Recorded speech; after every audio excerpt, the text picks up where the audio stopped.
12 मासों में जो श्रेष्ठ मास हैं उसको कहते हैं पवित्र श्रावण मास।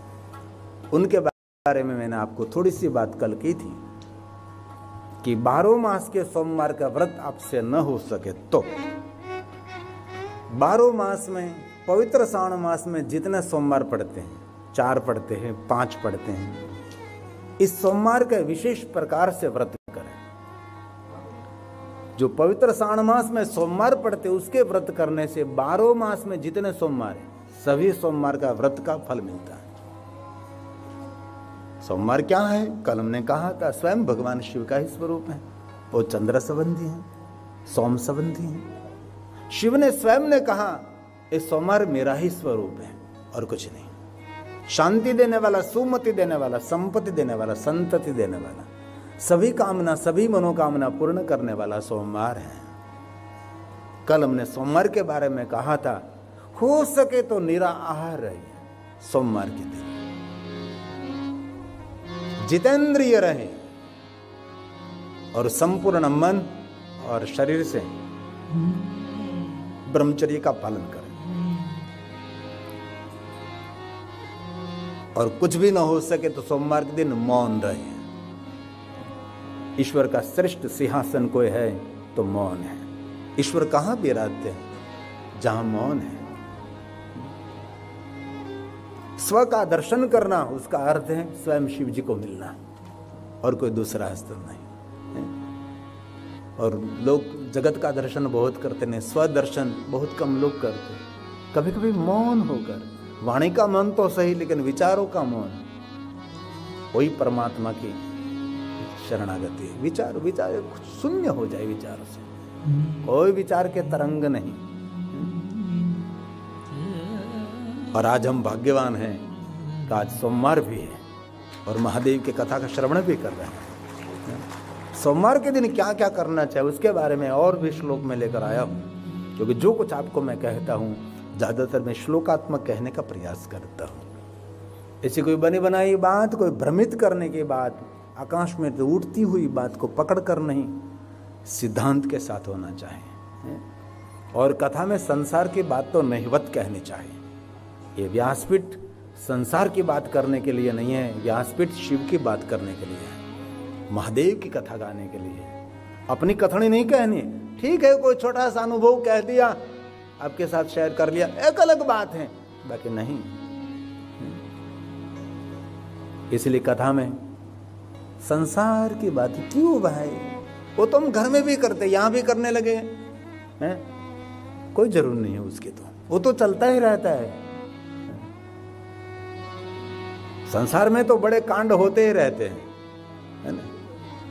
आप सुंदरकांड करो ना करो, लेकिन कथा में आप परिवार में तो ऐसे ही कांड होते ही रहते हैं, है ना। इसलिए कथा में ज्यादातर भगवान की बातें करेंगे हम। और मैंने बहुत समय से एक निर्णय ले लिया है कि कथा में गलती से मैं सासू और बहू की बातें ही नहीं करता, क्योंकि कभी सुधरने वाली है ही नहीं। वो तो जन्म जन्मांतर के वैर लेकर जन्मी है, पता नहीं किस जन्म का वैर ले रही है। उस दोनों को बनती ही नहीं, कहीं नहीं। कोई होगा, कोई जबले, कोई दीप प्रज्वलित है, बाकी तो ज्यादातर नहीं। इसलिए उसके बारे में कोई बोलने की जरूरत नहीं है। इसलिए भगवान महर्षि वेदव्यास जी ने कहा है पवित्र श्रावण मास में विशेष प्रकार से मालती पुष्प शिव को अर्पण करें। ऐसा शिव पुराण ग्रंथ में जो ये सभी पुष्पों का वर्णन है ना, ये भारत की आबोहवा और भारत की धरा को ध्यान में रखकर, और मैं तो भारत का रहने वाला हूँ, भारत की बात सुनाता हूँ। वो तो जग प्रसिद्ध है ना, क्या बात है। हमारे प्रद्युमन जी मेरे सामने बैठे बैठे मुझे हम साथ देते रहते हैं। गाने का मन तो कर रहा है लेकिन नहीं गाना है। ले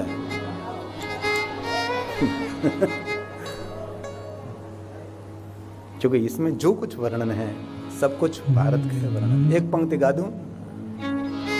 हे प्रीत जहाँ की रीत सदा, ये हमारा देश भारत देश।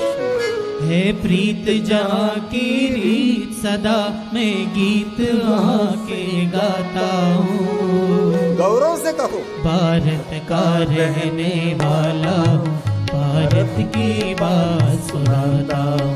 भारत का रहने वाला हूँ, भारत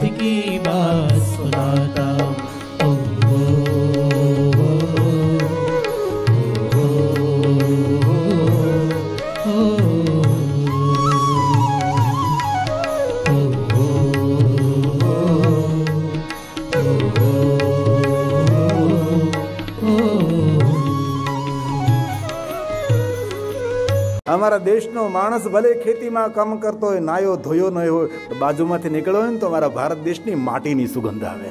એ અમારા દેશનો ખેડૂત છે. પહેલો વરસાદ પડે તો માટીની મહેક આવે. એ મારો ભારત દેશ છે. અને મેં ઘણા બધા દેશો જોયા છે. હું ગૌરવથી કહું છું કે ભારત દેશ જેવો દુનિયામાં કોઈ દેશ નથી. અને ભારત દેશની અંદર તે ગુજરાત જેવો કોઈ રાજ્ય નથી. અને ગુજરાત જેવો નમણો કોઈ માણસ નથી દુનિયામાં. એ ગુજરાત. અને ગુજરાતમાં એ પાછું કાઠિયાવાડ જેવો કોઈ પ્રાંત નથી.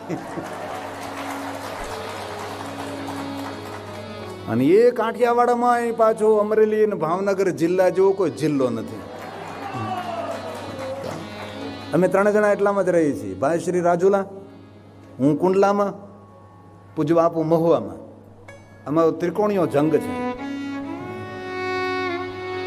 અહીંથી મહુવામાંથી રામ રામ નીકળે, રાજુલામાંથી જય શ્રી કૃષ્ણ નીકળે, અને કુંડલામાં નીકળે હે મહાદેવ, હે મહાદેવ, હે મહાદેવ, હે મહાદેવ, હે મહાદેવ. સમુદ્રમાં ને લોકો શું કહેવાય ને, ટ્રાયંગલ છે આ. ટ્રાયંગલ. કોઈ પણ વિમાનો નીકળે તો ખેંચી લે, સ્ટીમર નીકળે તો ખેંચી લે. અમે એ જ કામ કરી છે, ખેંચવાનું. કોઈ મહાદેવ તરફ જાય, કોઈ રામ તરફ જાય, કોઈ કૃષ્ણ તરફ જાય, પણ જાવો જોઈએ ગમે ત્યાં. બીજે ક્યાંય નહીં જવો જોઈએ. કા રામ તરફ જવો જોઈએ, અથવા કૃષ્ણ તરફ જવો જોઈએ, अथवा महादेव तरफ आवो જોઈએ. बस इसमें जो कुछ कहा है ये सब कुछ भारत देश को ध्यान में रखकर कहा. इसलिए थोड़े श्लोक गंभीरता से सुने जो पवित्र श्रावण मास के बारे में है. इस महीने में हमारा गुजरातियों का पवित्र श्रावण मास शुरू नहीं हुआ है, लेकिन गुजरात के बाहर पवित्र श्रावण मास का प्रारंभ हो चुका है. इसलिए गिरी बापू ऑफिशियल यूट्यूब चैनल के माध्यम से, हमारे चैनल के माध्यम के द्वारा बहुत सारे पूरे भारत देश में कथा श्रवण करते हैं सभी शिव भक्त. इसलिए मैं ज़्यादातर हिंदी में कथा कहने का प्रयास करता हूँ. तो कहा है मालती, मल्लिका आदि श्वेत पुष्पों से भगवान शिव जी का विशेष प्रकार से सोमवार के दिन पूजन करना चाहिए. कल भी मैंने कहा था कि सोमवार के दिन श्वेत वस्त्र धारण करना चाहिए. महादेव के भक्तों के लिए श्वेत वस्त्र की प्रधानता है. सोमवार के दिन श्वेत पुष्प, श्वेत निवेद्य और श्वेत चंदन का त्रिपुंड, श्वेत भस्म, श्वेत रुद्राक्ष धारण करना चाहिए. उनके बारे में थोड़ा सा हमने कल कहा था. इसलिए मालती, मल्लिका आदि श्वेत पुष्पों लाए. इनके अतिरिक्त अन्य विविध प्रकार के पुष्पों से भगवान महादेव का अभिष्ट पूजनोपचार करें और त्र्यंबकम मंत्र से भगवान शिव जी का पूजन करें. ओम त्र्यंबकम, तंबकम नहीं, ओम त्र्यंबकम जजामहे. 3 नेत्रों वाले भगवान शिव, और भगवान शिव 2 नेत्रों से कृपा नहीं करते. मेरा महादेव 3 नेत्रों से कृपा करते हैं. इसलिए भगवान महर्षि वेदव्यास जी की ये बातें हैं. आहरे श्वेतम पुष्पाणि, आहरे श्वेत पुष्पाणि, भगवान व्यास ने गाया है. मालती मल्लिका दीक्षा अन्यश्च विविधे पुष्पे अभीष्टे रूपचारके, अभीष्टे रूपचारके. तो विशेष प्रकार से मूल मंत्र ओम त्र्यंबकम से भगवान शिव का पूजन करें. पूजनेद मूलम मंत्रेण, पूजेन मूल मंत्रेण त्र्यंबकेण ततः परम. पूजे मूल मंत्रेण त्र्यंबकेण ततः परम. इसीलिए त्र्यंबकम ये न हो सके तो मैंने बहुत बार कहा कोई मंत्र स्तोत्र मुखपाठ नहीं है तो सबसे मंत्रों का बाप, मंत्रों का पिता, सभी मंत्रों का जन्म स्थान जपे पंचाक्षरम. ओम नमः शिवाय, ओम नमः शिवाय, ओम नमः शिवाय बोलकर भगवान शिव का पूजन कर सकते. मेरे पास श्लोक हैं.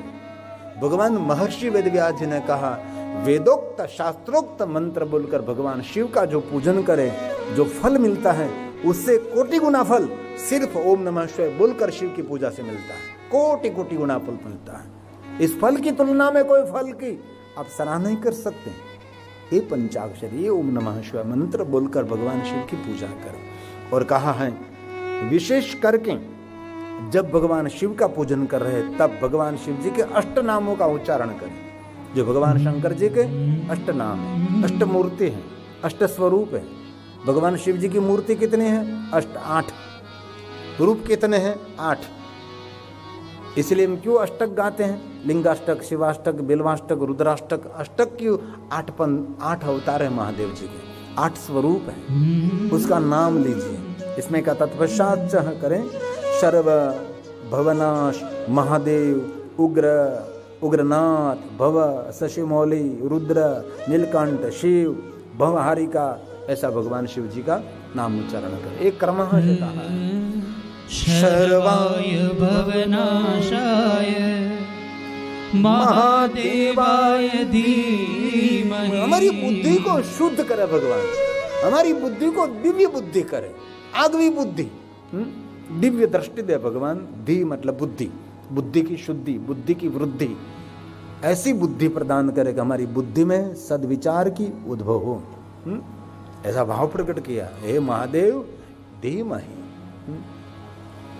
शर्वाय भवनाशाय हे महादेव महादेवाय धीमहि।